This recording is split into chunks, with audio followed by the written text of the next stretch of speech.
யார் அந்த கார்? ஏன் இன்னமும் கைது செய்யவில்லை? அண்ணா பல்கலைக்கழக மாணவி பாலியல் வன்கொடுமை விவகாரத்தில் யார் அந்த சார் என்பது இன்றைக்கும் கேள்விக்குறியாகி இருக்கும் நிலையில் ஒட்டுமொத்த எதிர்க்கட்சிகளும் இப்போது யார் அந்த கார் என்று அடுத்த போராட்டத்தை தொடங்கியிருக்கிறார்கள்.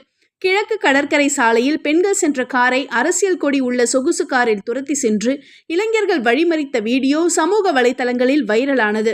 இந்த சம்பவத்துக்கு எதிர்க்கட்சித் தலைவர் எடப்பாடி பழனிசாமி, பாமக தலைவர் அன்புமணி ராமதாஸ் மற்றும் பாஜக மாநில தலைவர் அண்ணாமலை உள்ளிட்ட அரசியல் கட்சிகளின் தலைவர்கள் கடும் கண்டனம் தெரிவித்தார்கள்.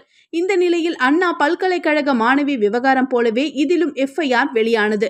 புகாரளித்த பெண்ணின் பெயர் உள்ளிட்ட தனிப்பட்ட விவரங்கள் அதில் வெளியாகிவிட்டது. ஆனால் அதில் குற்றவாளிகள் பெயர் உள்ளிட்ட எந்த விவரமும் வெளியிடப்படவில்லை.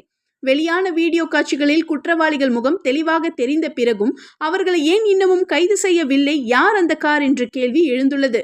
இந்த சம்பவம் தொடர்பாக போலீசார் கடந்த 25ஆம் தேதி நள்ளிரவில் முட்டுக்காடு பாலம் அருகே வந்தபோது 2 கார்களில் 8 பேர் திடீரென வழிமறித்தனர். அங்கு நிற்காமல் சின்னி திலங் தன்னுடைய காரில் கானாத்தூரில் உள்ள வீட்டுக்கு வந்திருக்கிறார்.